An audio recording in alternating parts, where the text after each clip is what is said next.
I keep seeing asinine comments like this saying, if the Jewish people are not worrying about it, why are you worried about it?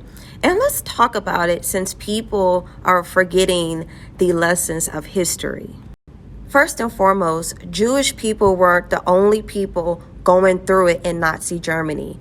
Black and mixed race people were being persecuted against by the Nazi Party. The Nazi Party believed that Black people are racially inferior to them. And as a result, the rights and living standards of Black people were eroded by the Nazis. Many Black Germans and Black people living in Germany lost their jobs and careers. Not to mention that some Black and mixed race people were also imprisoned in concentration camps and forced labor camps during the Nazi era. And remember this, because we're going to circle back to this, okay? So to sit here and say, oh, well, it only affected the Jewish people, so why are we worried? First and foremost, if you look like what white people would consider a Negro, you were not off their radar. So to all my Aboriginals talking about, oh, well, this doesn't concern me because I'm not Black. And even though my ancestors was reclassified from Indian to Negro, it has nothing to do with me. When you're dealing with racist and prejudiced people, they do not care about your documentation. They just care that if you look like a Negro, that you should not be in any type of vicinity to them and you should not be equal to them. Keep up. Now we're going to talk about Operation Paperclip. Operation Paperclip is where the United States and its allies launched a secret mission code named Operation Paperclip. And the aim was to find and preserve German weapons, including biological and chemical agents. They decided the United States needed to bring the Nazi scientists themselves to the U.S.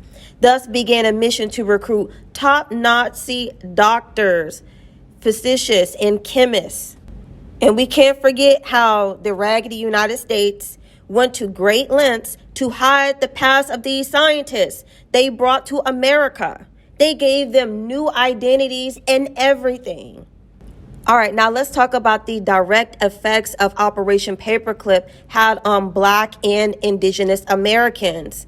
So first, let's start off on Black Americans. And let's not forget, a lot of Indigenous people were and still are reclassified as Black Americans. Keep up with me. Nazi racial theories influenced United States eugenics policies, leading to forced sterilization of Black women and others deemed undesirable, often under government health programs. Nazi scientists' expertise in human experimentation reinforced unethical practices targeting Black communities. We also can't forget the development of military technology used in policing. Rocketry and chemical weapon advancements led to militarized policing disproportionately deployed against Black communities, particularly during the civil rights movement. Keep up with me now. Technologies like tear gas and surveillance equipment pioneered by Paperclip scientists were used to suppress Black activists.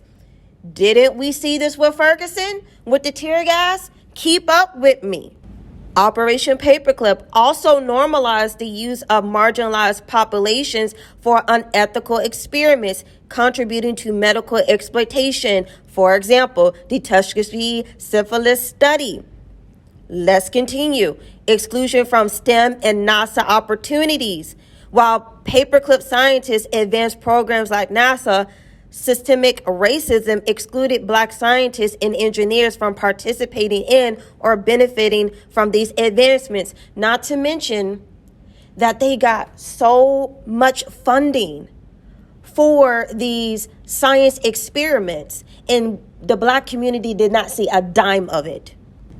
Now let's talk about the direct effects on Indigenous Americans, aka my Aboriginal Americans. We can't forget about the radiation and environmental testing on Indigenous lands. The technologies and weapons developed by Paperclip scientists led to nuclear testing and uranium mining on Indigenous lands, resulting in long-term environmental damage and health crisis for Indigenous communities. And because of all this testing, it desecrated sacred land sites. We can't forget the unethical medical experimentation on indigenous people who were targeted for radiation experiments and other unethical studies, legitimized by a post-paperclip culture of scientific necessity over morality. And for my indigenous people, we went through the surveillance and military tactics as well when it came to fighting back against the system. The paperclip scientist innovations were also used to suppress indigenous activists, particularly during the American Indian movement in the 1960s and 70s. And we can't forget that indigenous communities were also excluded from technological benefits as well. It is estimated that 55,000 Black people were victims and prisoners of war who were victimized by the Nazis. Now, it may not be as great as the Jewish, but then again, this topic is heavily underdocumented. So ain't no telling how big the number is, because remember, you're dealing with prejudiced people, you're dealing with racist people. If you are not what they consider to be the superior race, you are beneath them. Okay. And also, too, Braun was a Nazi scientist that the United States government brought over during Operation Paperclip. And he used forced slave labor to build that V-2 rocket. So you can only imagine who was also helped building that rocket, because it was Jewish people and other undesirables. And we can pretty much guess who is the undesirables. History is repeating itself, and too many of y'all who claim to be Aboriginal American, American Indian, Indigenous American, whatever you identify as, think that you are protected behind this because you're hiding behind a title. But best believe, the very things that our ancestors have been going through will continue to happen.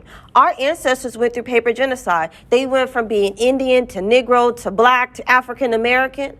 So if that can happen to them, much worse can happen to you.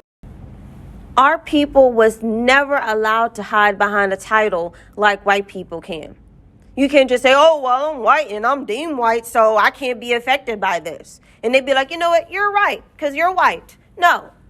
If you appear as Black or Negro to these people, you're still on their radar, sweetheart.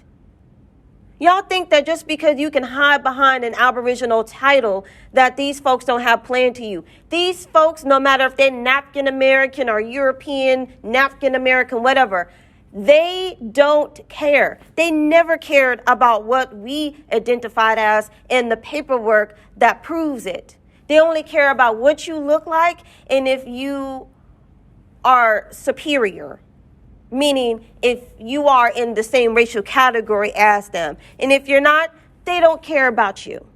They think that you're beneath them. So the fact that y'all like, oh, well, I'm Aboriginal, so this doesn't bother me. It only affects Black people or African people or Jewish people. You're ignorant. Because if you're Black appearing, if you look like what they would deem a Negro, you are not exempt from the horrors and the mistreatment that they have in place for other people, which is going to trickle down to you next. Honestly, I can believe the ignorance, but golly, it's like, where's the education, y'all? Y'all should know better.